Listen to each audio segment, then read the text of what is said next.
Este monumento, de homenaje a los obreros asesinados, se colocó en el 10º aniversario. Se realizó en una de las empresas que estaban en huelga en aquel momento, concretamente en Forjas Alavesas, y este es el lugar donde fue asesinado Pedro María Martínez Ocio, y con 5 barras que representan a los 5 obreros asesinados, se forjó esta escultura que representa un puño, ¿no? Año tras año, desde el primer día de la masacre, se intentó por todos los medios hacer algún tipo de recordatorio permanente, ¿no? Pero si se colocaba a la tarde, a la noche ya venía la policía y lo arrasaba todo. En el 10º aniversario se consiguió poner la escultura allá y con cemento rápido, para cuando vino la policía había fraguado y ya no la pudieron retirar. Entonces ya se consiguió mantener hasta el día de hoy.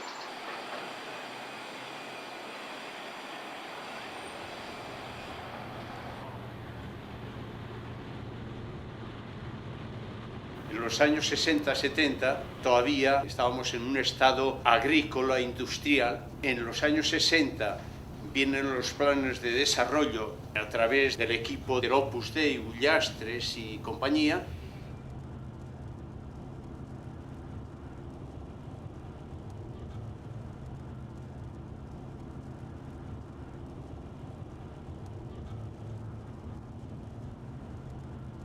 Y luego toda gran parte de la industria guipuzcoana se trasladó también a Vitoria y creó diferentes industrias importantes, ¿no? Vitoria, en ese transcurso, pasa a ser, en aumento proporcional de habitantes, la segunda ciudad del Estado español, después de Las Palmas. Del año 60 aquí habría 65.000 habitantes o 70.000 habitantes nada más en un pueblo prácticamente, una ciudad muy pequeña.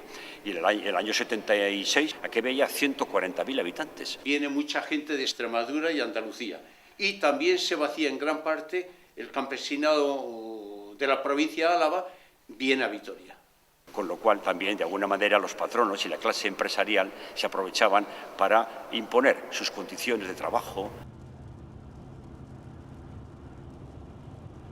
El patrón ponía las condiciones en las fábricas, el horario, decía lo que tenías que hacer y tú no tenías ningún tipo de derechos. Trabajábamos 8 horas diarias, incluidos los sábados. Era un salario bajo. Por eso, normalmente la gente no trabajaba las 8 horas solamente, que oficialmente esa era la jornada.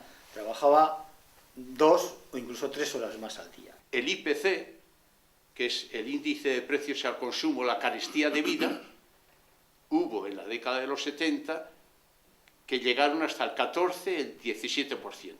No había un sindicato libre, sino un sindicato vertical, el que existía, el sindicato que tenía el régimen, Entonces, en aquel sindicato, que era un sindicato donde participaban trabajadores y empresarios, a través de las vías de ese sindicato no se podía conseguir nada. Teniendo en cuenta que en aquella época, estoy hablando de la época franquista, etcétera, ¿no? Pues estaba prácticamente todo prohibido. No había libertad de expresión, no había libertad de asociación, no había libertad de huelga. Para la gente del gran capital del Estado español que pensaba salir al exterior, la estructura política del Estado era un obstáculo de difícil homologación en Europa. Pero claro, si ellos dejaban evidentemente un régimen en el que empezara a haber libertades, ellos temían, y con mucha razón, temían de que iban a ser derrocados en salida, ¿no? En esa contradicción, a nivel de todo el Estado, empezaba a haber movimientos importantes contra el régimen de Franco. La represión lo que hacía es ver la crudeza de la falta de libertades que existían, ¿no? Y cada vez la gente tenía menos miedo a poder manifestarse, a enfrentarse al régimen.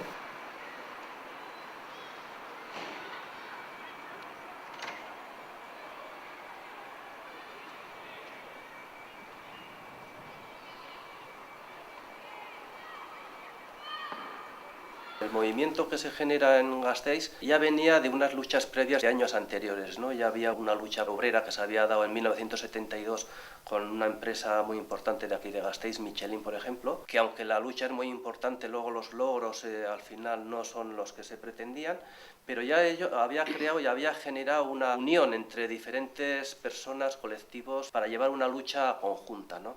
Empezó de forma clandestina, con reuniones de gente de fábricas a título personal, en el monte, en algún bar de confianza, pero fuera de las fábricas. Establecimos una especie de plataforma reivindicativa común para todas las empresas. Nuestras primeras exigencias fueron unos derechos laborales básicos, es decir, nosotros pedíamos un aumento salarial, en aquellos momentos 5.000 pesetas, lineales para todos los trabajadores y trabajadoras. El peón que menos ganaba, como el que más ganaba 5.000 pesetas. Yo ganaba 10.000 pesetas. Eso ayudó a aglutinar y a romper las diferencias que en la fábrica nuestra... Pedíamos una jornada laboral de 40 horas. Pedíamos la jubilación a los 60 años y pedíamos también que derecho a reunión, a asociación y a manifestación.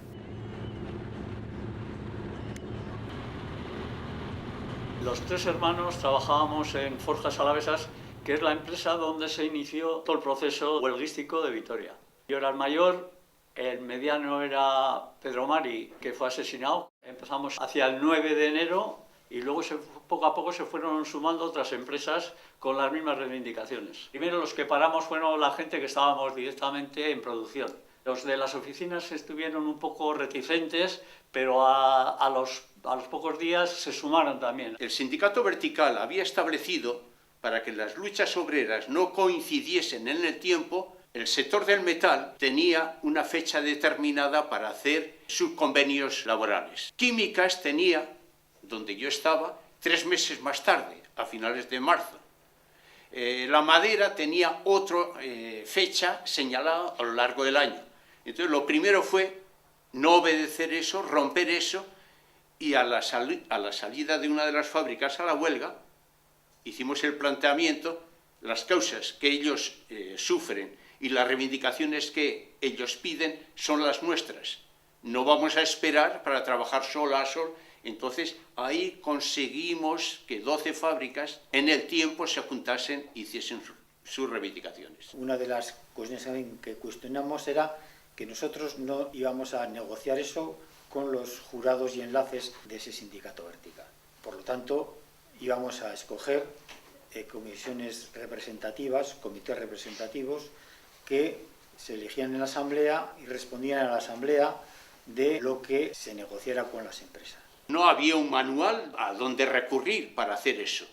Y entonces, como otras fábricas ya habían establecido las asambleas, pues por mimetismo también nosotros. Primero ocupamos las fábricas, todas. Toda fábrica que salía a la huelga, inmediatamente ocupaba un pabellón vacío. Y entonces, ese pabellón, durante 3 o 4 días que el empresario no había tomado ninguna decisión, nos sirvía a nosotros de escuela de formación, de aglutinamiento, de descubrir nuestra propia fuerza. Nos achantaron que era ilegal, nosotros no hicimos caso a eso y seguimos. Y descubrimos que nuestra autoestima había crecido. Lo principal de aquella lucha yo creo que fue la asamblea, ¿no? Hasta ese momento la gente no podía opinar, no tenía capacidad para organizarse y no le dejaban organizarse porque cualquier movimiento asociativo era perseguido y reprimido, ¿no? Lo maravilloso era que éramos 5 o 6 mil personas todos los días haciendo asamblea, 5 o 6 mil personas discurriendo y no un comité ejecutivo que piensa lo que tiene que hacer 5.000 o 6.000 personas. Las asambleas las hacíamos dentro de la empresa, pero la empresa se hartó y cerró la entrada a la fábrica. Los que se habían apuntado a las comisiones representativas estaban despedidos y no iban a entrar más. Entonces decíamos, nada, el dinero lo de menos, aquí lo que no puede hacer es que la gente que ha peleado y que ha luchado, que los manden a la calle. Cuando los empresarios cierran las empresas, contamos con la complicidad de la base de la Iglesia, que nos ceden las parroquias para hacer las asambleas en las parroquias de barrio. La Iglesia formaba parte del aparato, yo diría, estatal. Me refiero a la jerarquía, obispos, etcétera, ¿no? Nombrados además. Había otro sector de la Iglesia, marginado, incluso perseguido, que ya tenía un planteamiento diferente. Ahí estábamos quizá también nosotros, que era en favor de la gente humilde, de la gente obrera, de la gente oprimida, de la gente reprimida, de la clase obrera. Y en el País Vasco esto tenía una especial connotación, dada la represión que existía en el País Vasco, en 1953 se firmó un concordato, que era un concordato de sometimiento de la Iglesia al Estado. Y había una cláusula según la cual los espacios, diríamos, de culto, iglesias, etcétera, en ellos no podía entrar la policía. Y eran, gozando de cierto privilegio, ¿no? La policía no podía entrar sin expreso consentimiento del obispo. Ocupamos la iglesia al igual que habían ocupado la primera fábrica y así nos fuimos desparramando por Vitoria. Todo hacíamos con las puertas abiertas, a vistas de todo, transparentes, toma de decisiones horizontales, sin ninguna estructura vertical piramidal de por medio. Una vez a la semana, todos los trabajadores de los que estábamos en huelga nos juntamos aquí en la iglesia de San Francisco. Hubo momentos después que tuvimos que salir a la calle. Salías de las iglesias, querías manifestarte y te encontrabas con la policía, que no te dejaba manifestarte. Había represión, había cargas, la lucha se convertía, había detenidos. Entonces, la Asamblea lo que hace es decir, la primera reivindicación es ni despedidos ni detenidos. No dejarte manifestarte, libertad de expresión, pues pasaban a primer plano. No querer reconocer a los representantes del sindicato vertical, cuestionar ese sindicato y plantear sindicación libre, pues ya, evidentemente, los elementos políticos. A la segunda o tercera semana, cuando la empresa dijo que tenía algo que decir a la comisión representativa, que era totalmente revocable en cualquier momento, resulta que fuimos y nos dijo, bueno, ¿qué es lo que reivindicábamos? Y ha aparecido en todas partes, ustedes lo saben. Bueno, pero a ver si podemos negociar aquí. Y entonces, concretamente, nos había llamado a dos de las comisiones representativas, en nuestro caso de la fábrica, y quería negociar directamente con nosotros.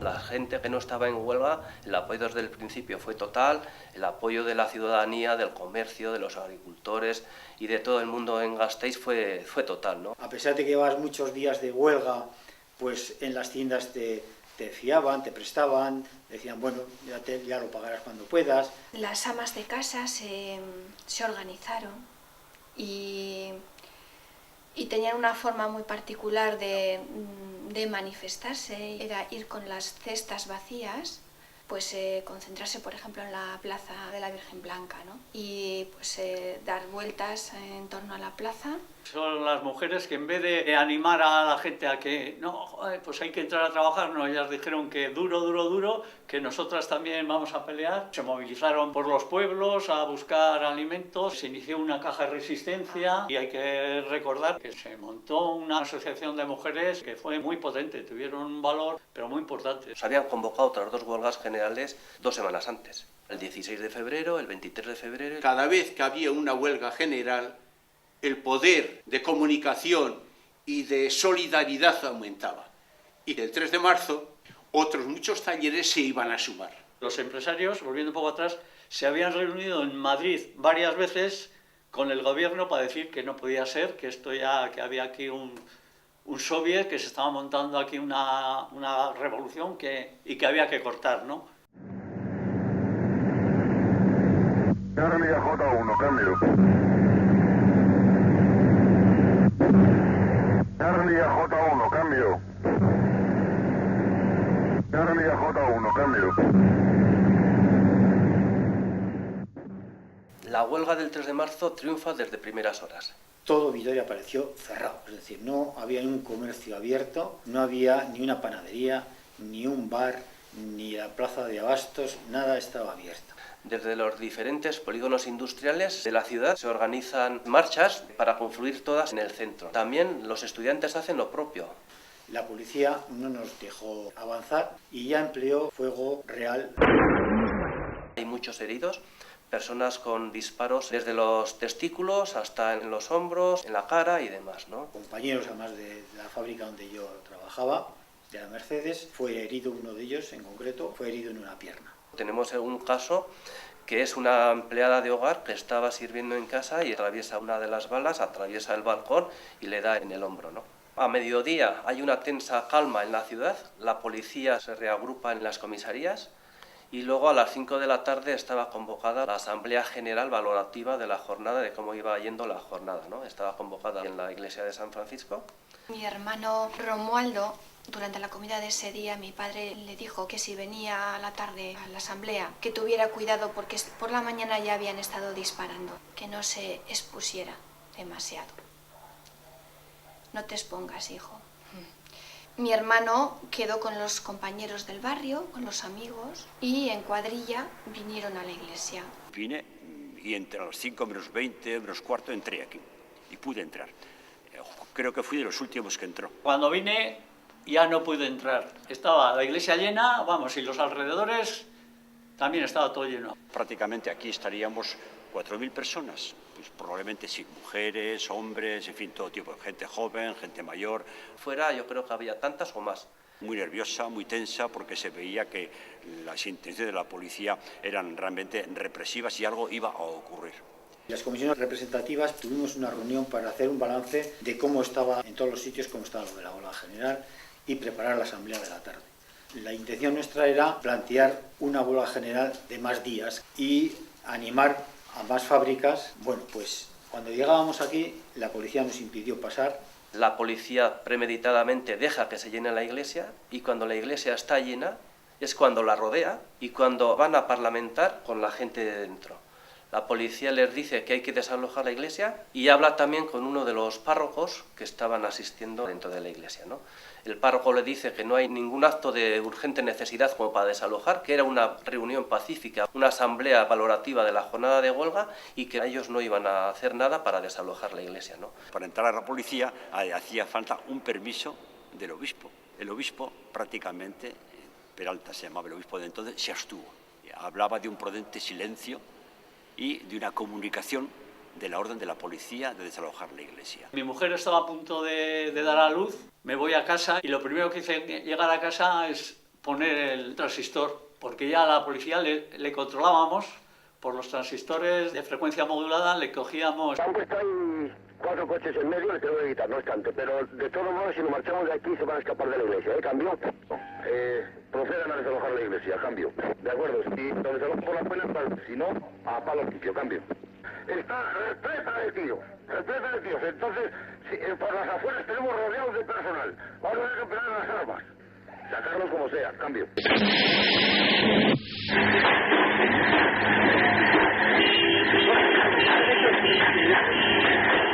Entrar a la policía armada con escopetas de gases, ¿no? Y entonces empezaron a disparar dentro de la iglesia. Y entonces toda la iglesia llena de gas, claro, la gente, el pánico, el no poder respirar. Hay que tener en cuenta que también las comisiones representativas, los que llevaban más o menos la huelga, no habían podido acceder a la iglesia. Entonces ahí sí que se trata de calmar a la gente, de que se tumben en el suelo para que los gases les afecten lo menos posible. Sentirse totalmente rodeados pues provocó una situación de una especie de estampida humana, ¿no? Y la gente empezó a romper unas ventanas simplemente para poder respirar, ¿no? Incluso algunos salen por las ventanas. A la hora de querer salir, la policía estaba afuera y entonces afuera estaban pegando y, como decir, enseguida disparando. La gente que está afuera se da cuenta de lo que está pasando. Lo que hicimos es tratar, pues, con piedras, tratar de quitar el cerco.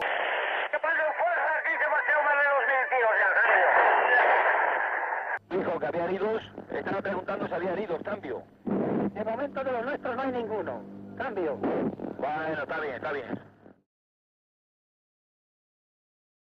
Mi hermano estaba con la cuadrilla allí, estaba con sus amigos en la iglesia, creo que salió por una ventana y lo acribillaron, Mi hermano estaba en casa de la novia y desde ahí estaba viendo todo lo que pasaba en la iglesia. Ya estaban en el 5º piso, Y le dijo a la novia, mis hermanos están dentro. Y se bajó. Y ya no le vimos más. Me figuro que pues cogería lo primero que tenía a mano para defender a los que estaban dentro de la iglesia, que no les dejaban salir. Habría pasado media hora o 3/4 de hora. Me llama por teléfono y me dice, oye, Ocio. Sí. Dice, ¿pero qué tal? ¿Estás bien? Sí. Pues...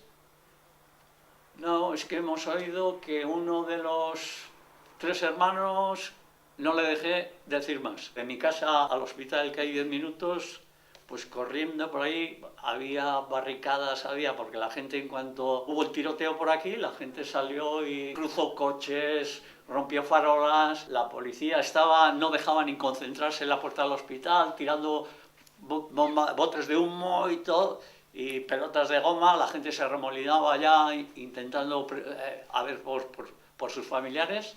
Bueno, ya pudimos entrar, estaba ya la novia de mi hermano y me dijeron que a Pedro lo han matado. Total, que pasaba por allí uno de los auxiliares del hospital, que conocía yo, nos llevó al depósito. Nos llevó al depósito y sí, allí le vi, nada, no tenía más que un agujerito en el pecho. Luego nos enteramos, pues eso, que le habían disparado a 5 metros una pistola.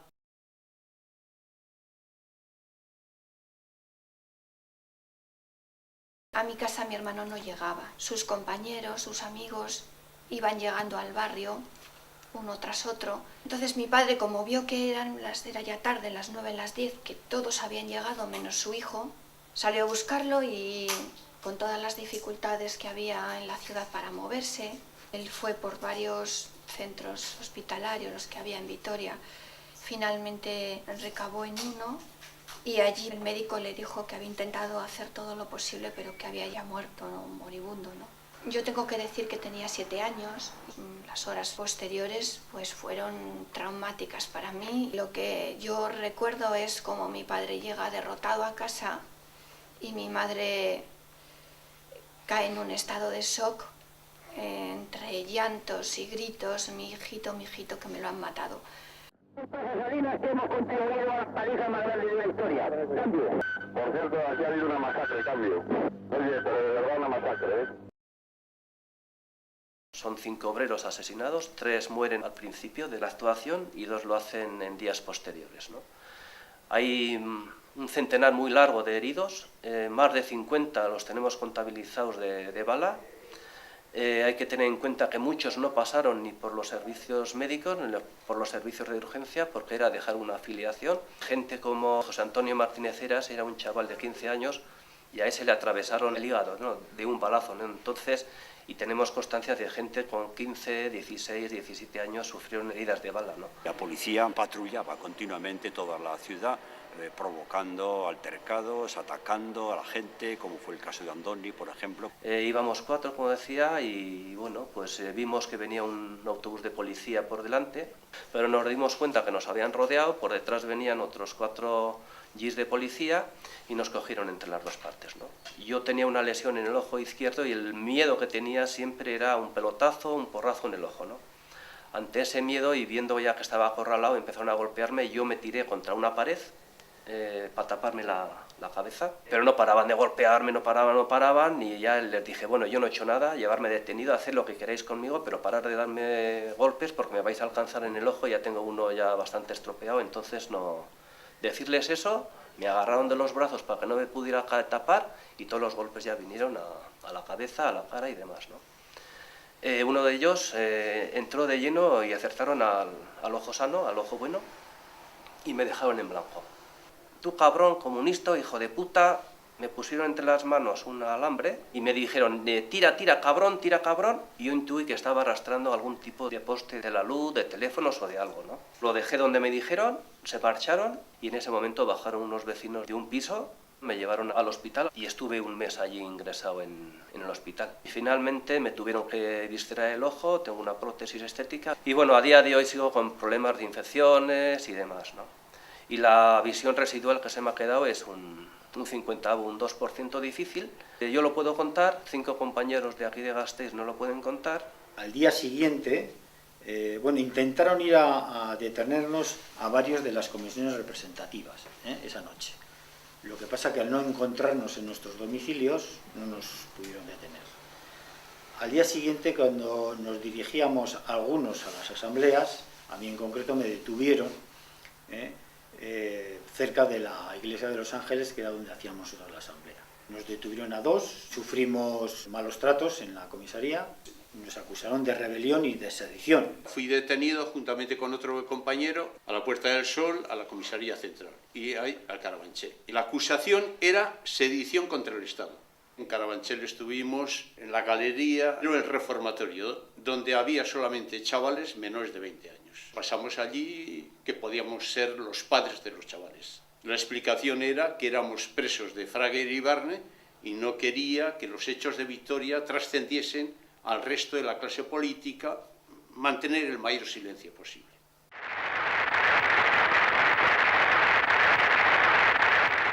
Había que hacer un funeral que tuvo lugar en la catedral, no aquí, en San Francisco. Se reunió una multitud inmensa. Es una catedral que caben igual 6.000 personas, está prácticamente llena, y luego todas las calles adyacentes prácticamente también llenas de gente. Y asistió el obispo. Yo me quedé impresionado, estaba allá, claro, impresionado de la pitada que el obispo recibió en aquel momento cuando apareció allá con sus ornamentos para presidir la Eucaristía, ¿no?, la misa.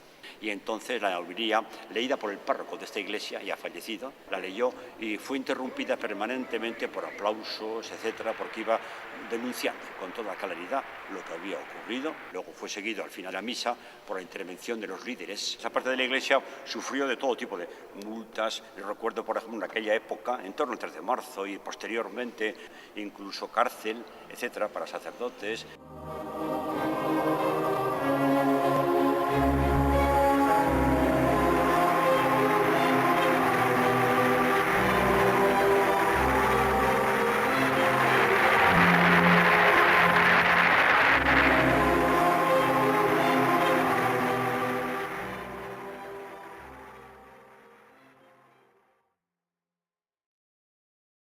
El 6 de marzo en Tarragona se planteó una huelga solidaria de los trabajadores y Juan Gabriel Rodrigo Canazo fue asesinado. Y luego el día 8 de marzo, en el contexto de la huelga general convocada en Euskal Herria, Vicente Antón Ferrero es asesinado en Basauri por la Guardia Civil, ¿no? Era una vida totalmente diferente a la que teníamos anteriormente, ¿no? Era la oscuridad, la tristeza, la pena, el sufrimiento, el dolor, todo junto. Yo lo que más recuerdo, lo duro fue para mis padres. Lo duro fue ver que su hijo era un terrorista, que tal, que esto no tenía ningún sentido. Querían primero hacernos pasar por terroristas, ¿no? Y cuando a todas luces la salvajada la cometió el Estado, era contra gente que no iba armada y que su reivindicación era muy noble.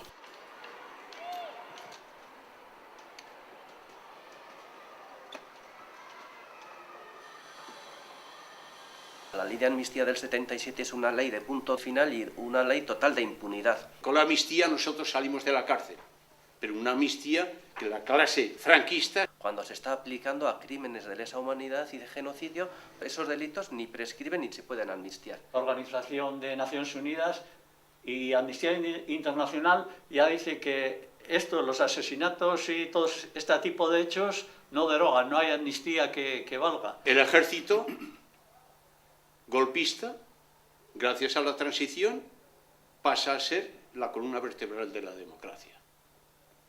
Los cuerpos policiales, sin depuración ninguna, con sus torturadores, es la policía.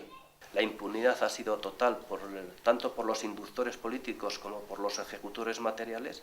Se empieza a revisar toda esta historia y que se empieza a sacar todos estos nombres que parecían santos y que han sido demócratas de toda la vida, pues, y ponerlos en cuestión me parece muy importante.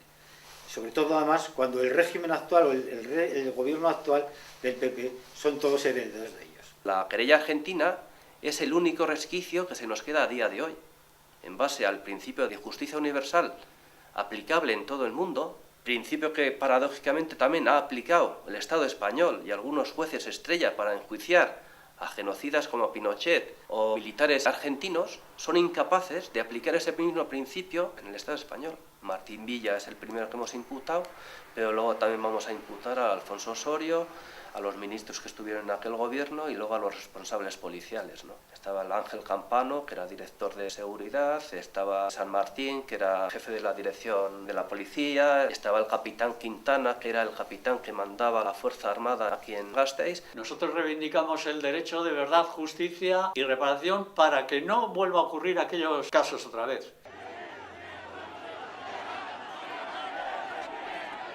Del 13 de marzo ha continuado prácticamente hasta hoy. Manifestaciones, etcétera, algunas incluso hasta con intervención violenta de la policía.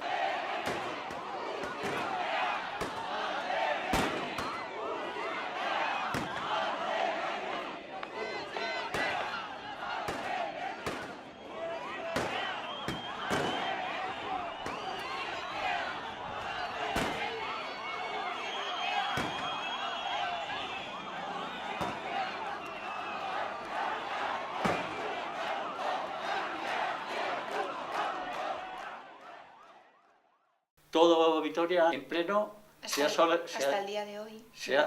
Después de 37 años, 38, se ha solidarizado con nosotros, nos ha tratado, en fin, Sí. o sea, no. Y ese germen de solidaridad de esos momentos todavía parece que quedan resquicios y que queda ahí como el camino andado, porque todavía esa solidaridad nos la muestran muy directamente, ¿verdad? Sí.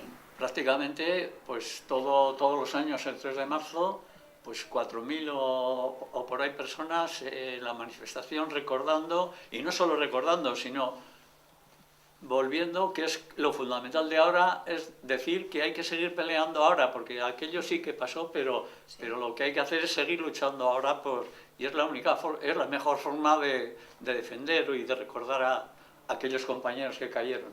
Las reivindicaciones que se pedían en Vitoria se consiguieron todas. El sindicato vertical efectivamente lo logramos tumbar, ¿eh?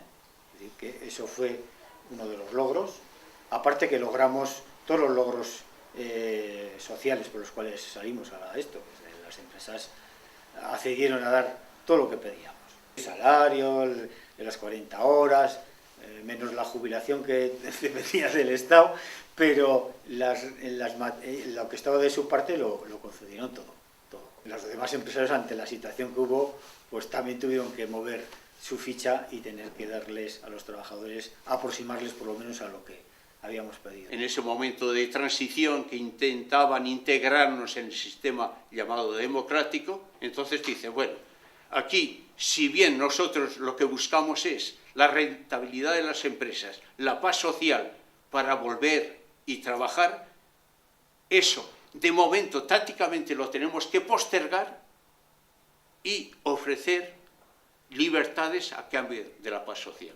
Que hubiera sindicatos libres y que empezaran a tolerar también a haber derecho a manifestación y de reunión. Interviene aquí rápidamente, prohíben las asambleas y entonces empezaron legalizando partidos y sindicatos.